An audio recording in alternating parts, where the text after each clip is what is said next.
This is the last known footage from Marcus Webb, filmed from his phone, September 14th, 2024, 2:47 p.m. He's walking through what appears to be an office building. Rows of cubicles stretch into darkness.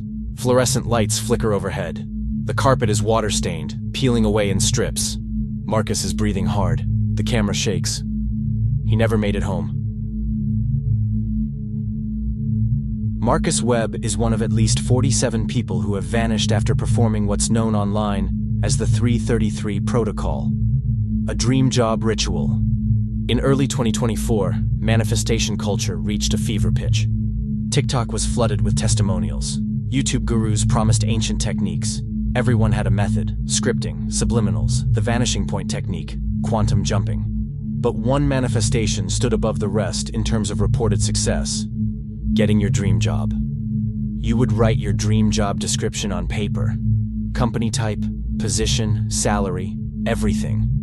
Then you would burn the paper at 3:33 a.m. while visualizing yourself receiving the offer letter. The ashes were to be scattered at a crossroads before dawn. Within 3 to 7 days, you would receive a call, an email, an offer. Marcus Webb was 28 years old, a graphic design assistant in Portland, stuck in a dead-end position, drowning in student debt. He'd been applying to jobs for 8 months with no success. He followed the instructions perfectly, burned the paper, scattered the ashes at the intersection of Morrison and 5th at 4:47 a.m. 3 days later, he received an email from Helix Creative, a boutique design agency he'd admired for years. They wanted to interview him, in person. The address was in Southeast Portland, an industrial area he wasn't familiar with. Marcus told his roommate he'd be back by 5 p.m. He never came back. The address Helix Creative provided led to an abandoned warehouse, a place that had been empty for 6 years, according to city records. Marcus's roommate filed a missing persons report that evening. Police found Marcus's car parked outside the warehouse, doors locked, keys inside. No signs of struggle, no signs of entry into the building. Then his roommate received the videos, sent from Marcus's phone over the next 14 hours.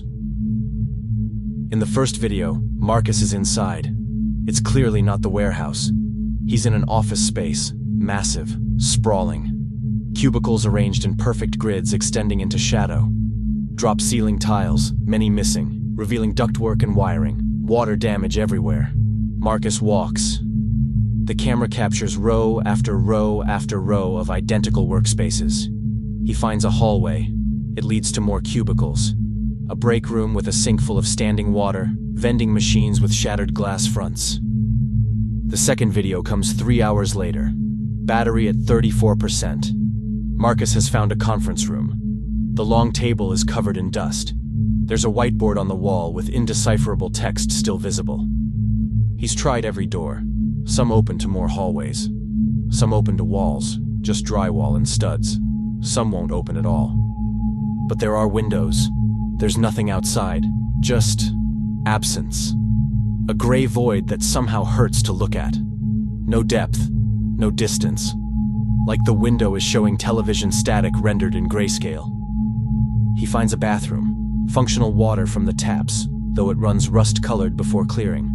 He fills old discarded water bottles. By video 8, battery at 8%, Marcus is running. There's people here, there must be. Footsteps, typing, phone rings that stop when I get close. The camera captures what he means.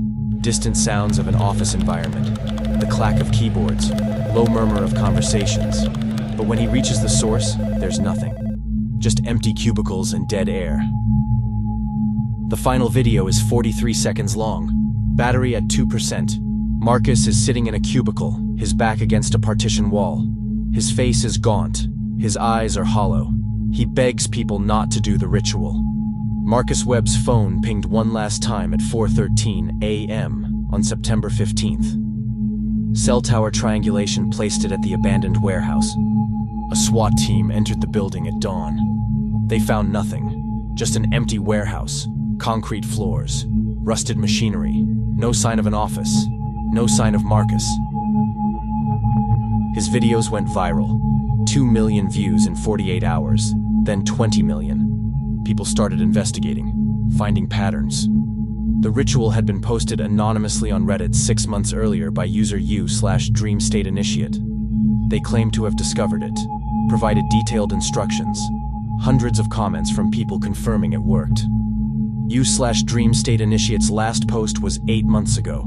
A final update? Got the job offer. Interview tomorrow. Will update after. They never updated.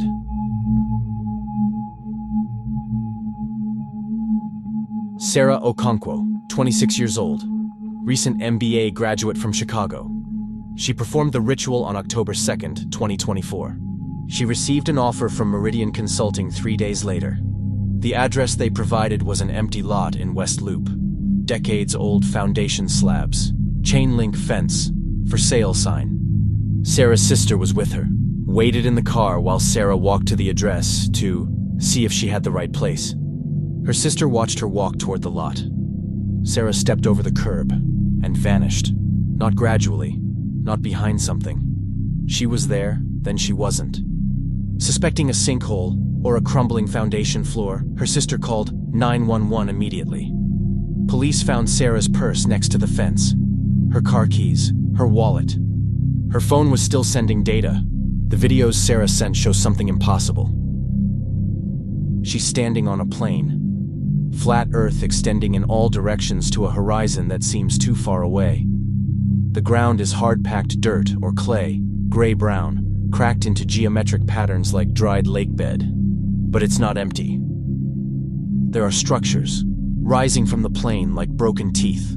Brutalist architecture, massive concrete forms, angular and stark. Sarah walks toward the nearest structure. The scale is impossible to judge. What looked like a building maybe a mile away turns out to be enormous and much farther. The interior is vast, a lobby or chamber the size of an aircraft hangar, empty. She explores, finds staircases that lead up to more empty chambers, hallways that go nowhere. Rooms with perfect geometric shapes cut into the walls, circles, triangles, hexagons, serving no apparent purpose. By the third video, Sarah has climbed to one of the high platforms. The camera pans across the landscape. There are dozens of structures, maybe hundreds, scattered across the plain in no pattern, some clustered together, others isolated. In the next video, she finds another ruin. This one has text carved into it. Not English, not any alphabet she recognizes. She finds something else. A hiking boot, relatively new, sitting on the ground near a collapsed wall. By video 8, battery at 19%, Sarah is braking. She's tried walking in one direction for hours. The horizon never gets closer. She hasn't slept. Can't tell if it's day or night. The light doesn't change enough. Video 11 shows her running. The camera bounces wildly. She's gasping, terrified. Behind her, in the distance, something is visible. Sarah is huddled inside one of the structures, in a small room with no exits except the one she came through. She's whispering, crying. She stops, listens. There's sound. Footsteps. Heavy, scraping, getting closer. Sarah holds her breath. The footsteps stop. Something fills the doorway. The camera captures a fraction of it before Sarah screams and the video cuts out. No analysis has revealed anything conclusive. Sarah Okonkwo's phone last transmitted at 7:43 p.m. on October 4th, 2024. Her videos have been viewed 47 million times on YouTube and TikTok. In the weeks following Marcus Webb's disappearance, 3 more people vanished performing the ritual. After Sarah's videos went public, 17 more disappeared in 6 days. The federal government intervened. The FBI classified the phenomenon as a mass casualty psychogenic event. The CDC got involved. Homeland Security, FEMA. As of November 2024, there are 47 confirmed locations across the United States that have been linked to disappearances. Abandoned buildings, empty lots, decommissioned parking structures. All of them are now cordoned off by private military contractors. Blackwater, Triple Canopy, Academy. The official story is hazardous material contamination, unstable structures, biohazard risks. The truth is simpler. They're trying to prevent more people from entering. It's not working. The ritual instructions are everywhere online.